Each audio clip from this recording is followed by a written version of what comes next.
Hi friends, how are we doing today? I'm so glad you're here and I'm so glad that this video was requested. I didn't take down the name of who asked for it, but you know who you are and you can shout yourself out in the comments section so I can thank you. But I thought this would be a really fun idea, a full face of products that have been repurchased. And I'm not just saying like, oh, I liked this shade of lip gloss so I repurchased it in some other colors. I'm talking about the specific product, one thing that was loved so much that it got repurchased again, either for the fact that it got old, got lost, got used up. I'm not talking PR, I'm talking actual products that I have sought out and bought again. In certain categories of makeup, there were multiple things that qualified, and then in other categories, I was really scratching my head like, what thing do I have that I repurchased that exact thing over again? It's a really interesting little variety in my bag here. So I'm excited to get to it, and the first thing is primer. And this is something I feel like I'm actually rediscovering through this process of this video idea because I hadn't used this in a while, but I did have the Professional Hydrate Primer in a small version and I really enjoyed that and got the full size. It's a very creamy, really nice application with this primer actually, and it's surprisingly cooling as well. So if you've ever tried Professional, it does do a good job of actually blurring the pores. It's kind of mattifying, but the Hydrate version has a whole other kind of glide across the skin, and it actually does feel kind of cooling a little bit. It's refreshing. I don't know how they do it. It has kind of that beige look and then it just disappears right into the skin. As I was looking through all my primers, I was like, yep, I remember when I used up that small size. It wasn't even like a tiny sample, but it was just, I don't know, about half the size of this. And then I went after the full size. I'm just getting a little bit more here. It spreads so well, but there is a thickness and kind of a moussey feel to it when you squeeze it out of the tube. But what you get out of it is that pore blurring benefit, but some added moisture as well. Okay, here's a foundation that I have repurchased. I want to say it might be 3 times that I've repurchased this one, and it's my Neutrogena Healthy Skin. At one point, I know the repurchase was due to using up. At another time, I think it was simply age of the product. I wanted to have it again, but my other one was too old. But Neutrogena Healthy Skin is a seriously good drugstore foundation formula. Something we always say when we talk about Neutrogena is great formulas, great base products, but an expanded shade range would really be appreciated with some of this stuff. And sometimes the shade range exists, but I just know from shopping in person, it seems like it's rarely carried to its entirety in a store. But this product has the SPF 20. I know in the earlier days of YouTube, a lot of people compared this to the NARS Sheer Glow foundation, and I definitely understand that comparison. It makes sense. It's a beautiful, lightweight, kind of natural looking foundation, but it does a favor for your skin once you've got it on. I have the shade Buff 30. The thing is, we don't have a pump. That's how you know it's old school. There is no pump here. I could probably buy one and put it on. I know I've done that with several different foundations. But I was also thinking about other ones that I'd repurchased, and I've repurchased the one, the Hydro Boost from Neutrogena as well. And also I was thinking about Revlon Color Stay and Maybelline Superstay, how I've repurchased those over the years. And even if you don't completely use up a product, I think it's still saying something if that product got old and you're like, oh, I still want to be able to use it. I still want to have that on hand. So you make the repurchase. I think that's significant as well. So I'm just going to dab this in. I dampened a beauty blender. I need to wash my e.l.f. one. So this is just a classic beauty blender, which there's a makeup tool that's been repurchased many times over. Just the regular old beauty blender. This is actually the one with the Capricorn thing on it, but I have repurchased a beauty blender several times over. I really just like the feel of the actual beauty blender, you know? And I know there are close dupes, but to me there's a difference between just a soft, squishy sponge and one that actually has the texture of fabric, we'll call it, that a real beauty blender has. And the e.l.f. is really the closest thing to the original beauty blender, and that is my current favorite sponge right now, the e.l.f. Total Face Sponge. Okay, I blended this in with a sponge today. It's giving it an even lighter look. A brush would definitely work with this foundation too, but you can always count on this foundation to even out the skin, give kind of a subtle radiance, but not because of any shimmer. And it has really good staying power on me too, which we know is always a priority. Next up for concealer, one that I repurchased very recently actually, is the Too Faced Born This Way Multi-Use sculpting concealer. I had used up most of what I had of my original one in the shade Nude. So not only did I want the product again, but I wanted it in a brighter shade, which this is called Cream Puff. So went a few shades up with it. They talk about on the back here, it says conceal, contour, highlight, retouch. It is a great touch-up concealer. Something about the texture of this just really can fade into any look in patchy sort of ways. Like, let's say it's a day you've had a cold and you've been blowing your nose and your whole face still looks pretty good makeup wise, but you are worn down around the nose and you needed something to go over that area and blend seamlessly into the existing look. This does a really good job of that, but it's full coverage. It's really like a heavy duty concealer, but it doesn't look too thick on the skin. So I'm going to apply some of this. Again, the shade is Cream Puff for me right now, and I do think that is ideal. So we'll do a few dots around the nose and under eye area. In some categories of makeup, I found it very hard to find the repurchased item because, as you know, I'm trying lots of different things. I have a big collection of makeup. It's very easy for me to even use something up and then just logically think, well, I don't need to repurchase that exact same item. I'm ready to experiment with something else or use something else that I have, you know? So the actual need to buy a thing over again, whether it's age of the product, whether it's the product getting used up, I mean, you'd have to look at my collection and say there's never really a need. It's something you want to have on hand again. But there are just so many cases where even with really good products, you know, I use it up, but I know what I think of that now and I'm ready to move on and experiment with something new. That's definitely my vibe with makeup. I'm more of an experimental person. And I do know what I like. I know what those OG wonderful products are, but I don't necessarily have to keep using them over and over to reinforce that, you know? Just making sure we're fully blended around the inner part of the eye. That concealer can look good blended out with a brush or whatever method you want to use, but there's just something about that sponge. Let's talk repurchased powder. Gotta be the Rimmel Stay Matte. I have repurchased this in years past due to hitting pan and running out.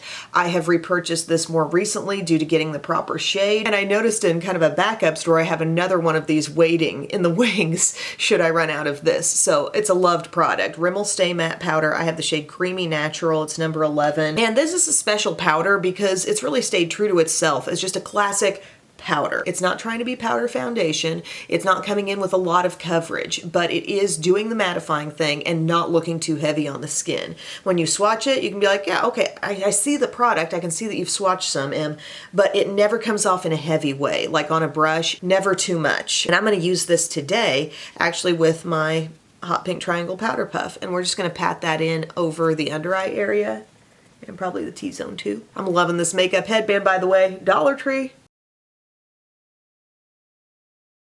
Do we look mattified? I feel like definitely center of the face has been gone over. My under eyes feel smooth. They don't feel tacky. It's the kind of product that can give me the confidence that, yeah, I can get through the whole day with this look. But phenomenal product, low cost. I've never been the biggest fan of how the cap just kind of lifts off like that. I do have a crack in this one, but whatever the case, they keep the price low. This is like $2 or $3 and change. Bronzer is a product that in my TV news days, I went through it at a much faster rate. Like hitting pan, using up bronzers left and right, because a lot of times I was not only using them on my face and bronzing my skin up with quite a bit of product due to the extremely bright studio lighting that I was in, but also I would go on and use that stuff on my body, of my arms or my chest. If I had some kind of exposed skin, I would put bronzer all over. I'd put it everywhere. And I remember going through just various types of bronzers, maybe using up a Too Faced Chocolate Soleil, using up Rimmel Natural bronzer, actually hitting pan on a giant like baked body frosting from Laura Geller, but another one from Laura Geller. It's probably the Laura Geller product that I most completely used up. I mean, we talk about using up makeup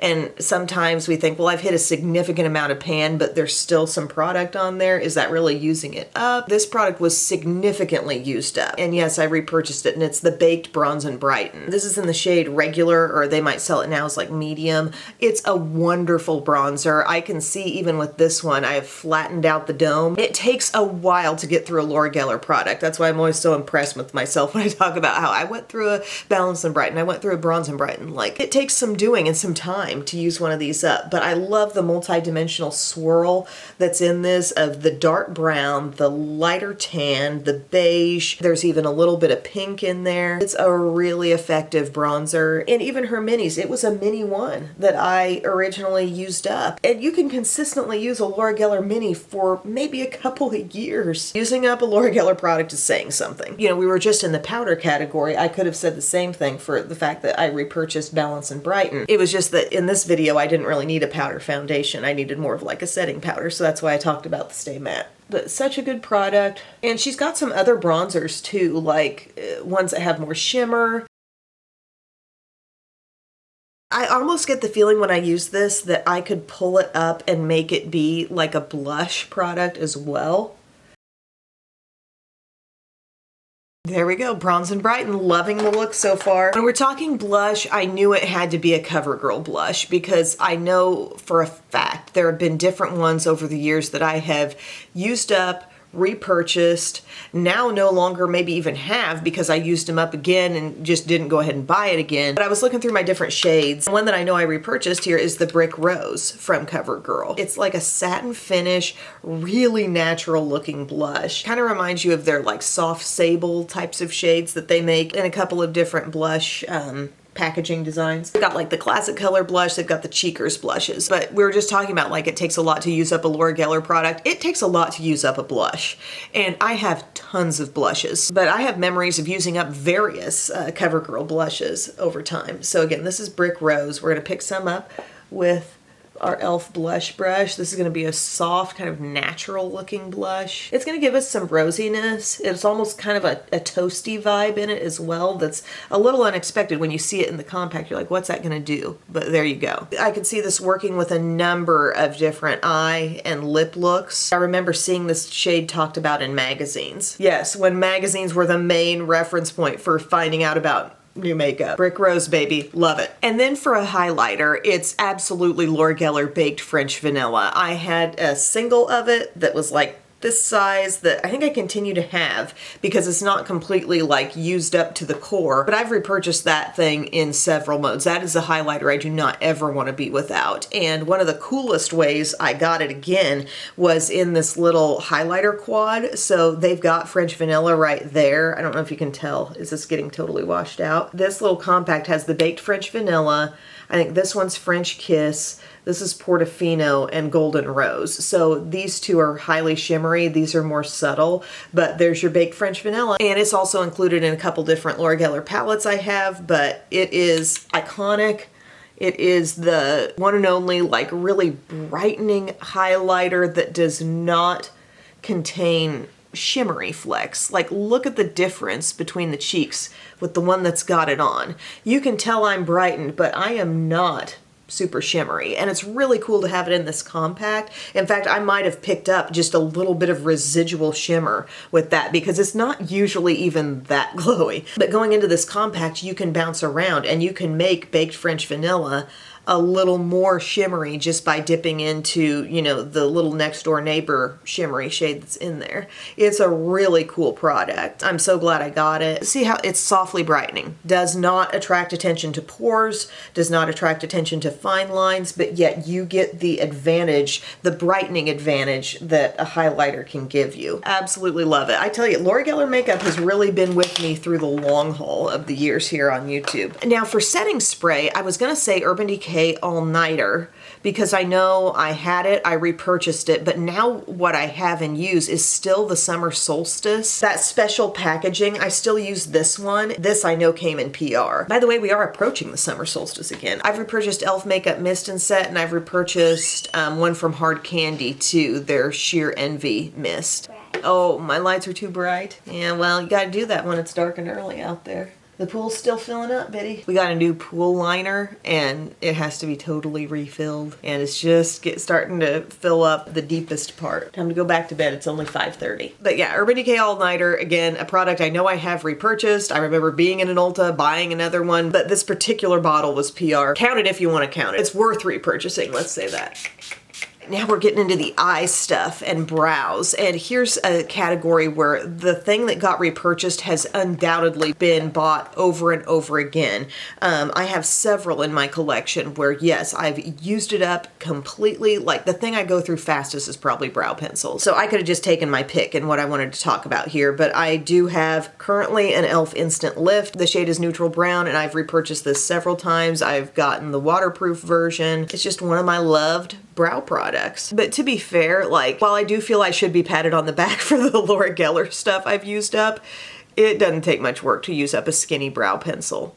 Those pencils are so skinny and they really get used up fast. And I'm not even recreating a full brow. I probably require less actual product than a lot of people, but I still fly through those things. I'm so excited for our pool to be up and running again. We really needed a new liner. We've needed a new liner in there for, honestly, a couple of seasons. We had a little issue that needed to be repaired, like on the floor of the pool at one point, and one of the corners one fine day, raccoon like stuck his claws in it, messed it up, and we were able to patch it and get by, but you could really see when they drained the pool how faded the old pool liner had become. But I have a feeling it would be the original liner that was put in when the pool was put in. But hopefully by this weekend, we'll have a pool to get into. And we're getting into some really, really super hot days. So I'm glad for the pool guys that they seem to get a bunch of work in, like the physical work it took to get the old one out and the new one in. Glad they were able to get that done while it wasn't so terribly bad outside. For brow gel, Brow Fast Sculpt, that's the one I'm choosing to talk about here. I've repurchased this, but I've also repurchased several NYX Control Freak brow gels. I've repurchased Gimme Brow. There's just so much, you guys. This continues to be one of the most brilliant products, and the tube might say Brow Fast Sculpt, but then they have another name that shows up, like Express Brow,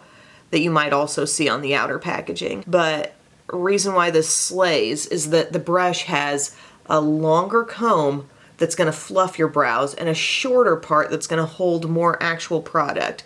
And that's what makes it possible to use this and this alone to fill in my brows sometimes, if I was really trying to skip some steps, you know? And it holds so well. So well. And it's got that color, you know, so it's filling in too. It's one of those products, if you want to immediately feel that hold upon contact, you will here. It will help your brows like kind of stand on end. We talked about that with the e.l.f. Their new brow laminator product. It really helps keep the brows standing at attention. This can do that too, but it's got the tint in it. Eyeshadow primer. After digging and digging, yes, I found one that I've repurchased. This one's on its way out too. I do have another one already waiting. You can look like this product is almost out and still be squeezing out of it for months, but it doesn't take a lot. That's how much I use every time, okay? And I've still gone through, I don't know how many tubes of this. I need some kind of board in this room to give actual tallies on certain products because I do lose track over time. But no, this was probably the easiest one to come up with in this video as far as repurchase stuff goes. I'm really loving that blush look all over again, by the way. I'm glad I'm rediscovering that today because that's going to fall into my brown makeup looks really well. We like brown. We can't stop with brown. Well, what's the most repurchased eyeshadow? And, well, okay, I've definitely repurchased Shimmering Sands from CoverGirl, but I know I used that in a recent video, so I didn't want to pull that out again, but I have completely and totally hit pan on shades in that and repurchased. And then I know I've hit pan on this shade from CoverGirl and repurchased this single in the shade Mink. It's still being sold on Amazon. Nice classic one shadow look opportunity there with that shade. And then I thought about all the times I've repurchased Walking on Eggshells from Wet n Wild through all of its changes over the years. You know, it started as a trio, it became a quad, they turned it into the 5-pan palette. This is its best version. They added in a couple of mattes and made it so versatile. But that's a situation where, yeah, I bought it again and again because I am fully committed to Walking on Eggshells. If they make another version of this, I'm gonna buy it. I'm fully committed, but maybe using it up wasn't the cause. It was their makeover of the product that was the cause. So I don't know what I should use in this video. Maybe you want to see a little one shadow look. I can certainly link to other videos where I've used this Walking on Eggshells palette. It's wonderful and it would be a great basic starting point. The pigmentation is so there, but the colors are completely classic. But yeah, this is CoverGirl Mink. To give you a little swatch, I mean, it's looking like kind of soft taupe. And what we're gonna start out doing is make sure our brush is clean. I'm taking a crease brush first, and I'm just seeing what this will do for a little light crease color. It's such a classic one shadow look type of shade. There have been several CoverGirl singles that I've repurchased due to hitting pan. I'm getting a soft crease out of this and I'm liking it. Don't layer it up too much or else you're just gonna see nothing but shimmer, but a light bit of this can still give you some contrast there. But mainly, you wanna be patting it on the lid. And yes, we got our sponge tip. I think I saw this in Walmart recently, but then I looked on the website and I didn't see it available to buy. But it is on Amazon. It's giving me a glowy kind of soft shimmer. It almost looks less taupey and more like a soft rose gold in application. But would be suitable for those barely there eye looks that a lot of people are loving these days.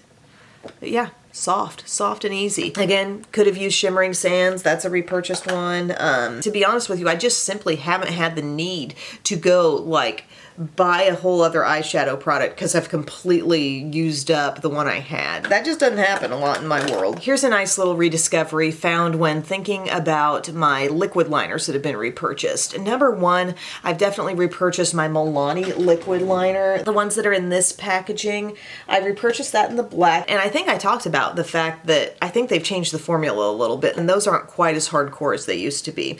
But a great liquid liner pen, M Cosmetics, their illustrative liner, so good. A really great liner pen. I think they're still doing either you can choose felt tip or pen style. This is the pen. And the way it just paces the product is so good. I haven't used this one in a while. I used to be kind of like an every single day black liquid liner girl. But these days, quite often, I find it to be a skippable step, especially if I'm going for a more natural look or just trying to get through things quickly.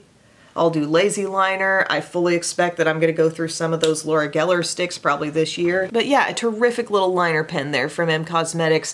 I hadn't used that in a long time. It still goes on just as easily and just as black as it ever did. Mascara is a situation where I have definitely completely used up and then repurchased a certain mascara, and there might be situations where I don't even own that particular mascara anymore because I've used it up, and then maybe took a break from repurchasing it for a while. But currently, as it stands in my collection, a couple of the most repurchased, number one is the Estee Lauder Little Black Primer. This product is gold. There is nothing exactly like it. I think Essence tried to do a dupe of this. It didn't perform anything like it. Curl Challenge Lashes. This really holds your lashes at attention. Contact my buddy David. I always have his info in my info box. If you need anything Estee Lauder, he will help you out. He's the resident makeup artist at Bergdorf Goodman in New York. You can order through him, he can send it to you, and he's amazing. But Little Black Primer, number one most repurchased. Number two recently is probably Cali Ray Come Hell or High Water. This is like a fairly new tube of this, and I've had a couple of others. And then most recently, like I repurchased this e.l.f. Big Mood. I used that up, I have a new tube now. But over time, I mean, I know there's different mascaras from Essence, just various drugstore ones that I know I've gone back to time and time again and repurchased. So there's a lot that could be talked about when it comes to mascara. Mascara and skinny brow pencils, just you can fly through them sometimes. So I'm gonna curl my lashes and I'm gonna do the full look. I'm gonna put on my Little Black Primer and I'm gonna coat it up with that e.l.f. Big Mood and we'll see what kind of look we get. I'm not sure that I've ever combined those two. And then we'll put Cali Ray Come Hell or High Water on the lower lashes. A neat thing about the Little Black Primer too is that it can set on top. So if you have a mascara you love but it flakes on you a little bit, or maybe your mascara is just getting a little older. I think mascaras become more flake prone as they're reaching the end of their lifespan, and you can put a coat of this on top of your look and it actually will lock it in and keep it from flaking. But you know, there's just a little bit. It's not going to make your lashes look like much of anything. It's going to look like the lightest coat of anything ever, but it's still going to be doing its job. It's locking in curl and it's letting the other mascara build better on top of something. Sometimes what our lashes need is to be texturized a little bit, and then that bulky, thickening, lengthening mascara really has something to go off of. So I love Little Black Primer. You don't see it come into a ton of different videos simply because when I'm trying to test a mascara, I'm not going to give it this advantage first, you know? And so often I am testing something new. But this is my good reminder to pull it out at times when I'm just, you know, doing a look, not particularly trying to figure something out, but maybe just make any mascara perform better than it naturally does. Just get over all your lashes. Don't forget about any of the little little ones in the inner corners or the outer corners. And it's like a hairspray step, really. It totally locks in that curl. Then we're gonna go over top of that with Big Mood. Could not be a bigger contrast. Like, this one's just a huge brush, more bulky product going on the lashes. Oh, I can already see the length coating up way better than it does on its own. And this is still a good mascara as is. See, there's just like one coat over top and I'm getting really great length. Also a little mess on my eyelid, but I can take care of that. Has anybody ever repurchased an entire eyeshadow palette because they used it up? Look at that crazy good length we're building here. It's great.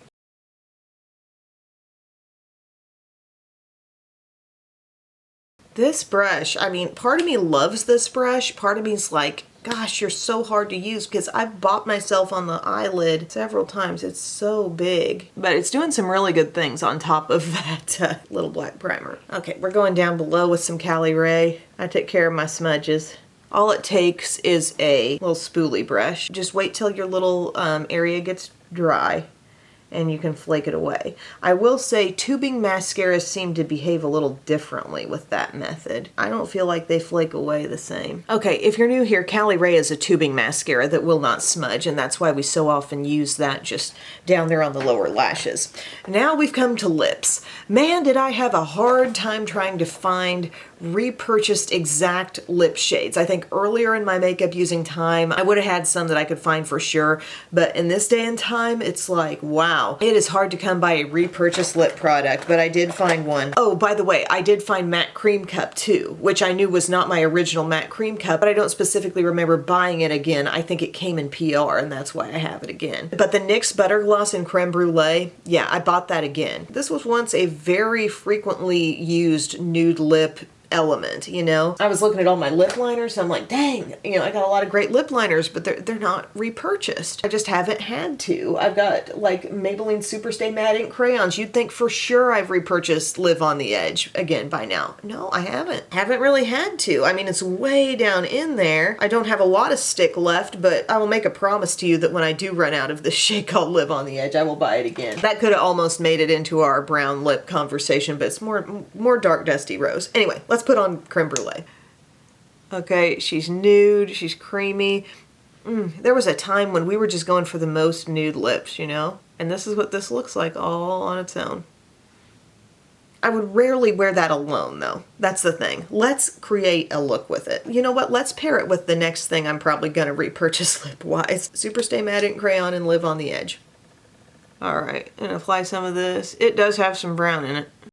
Burgundy vibes a little bit, but more dusty rose. Gosh, I love these. I love this format of lip product. We're gonna smudge it around. We're gonna like soften her out a little. Isn't that pretty? Do you remember the Revlon HD? Like, it was a skinny lipstick and the packaging was kind of shiny and metallic looking, and they had a nice rich shade. And for the longest time I kept that downstairs in my basement, and downstairs in my basement, in the bathroom, I mean, and I've totally used that up. Like, I used that up as a touch-up for a while. Hey, what's up? What you doing? I read. Yes, you may read. Oh, fist bump. Now we're gonna throw some creme brulee on top of this. I don't think I've ever done this combo before. Shades like Cream Cup. What was that other like really nude MAC shade everyone was using for a while? I'm thinking back to like 2010-ish. Creme de Nude. That was a matte, completely erase your lips type of color. This is pretty.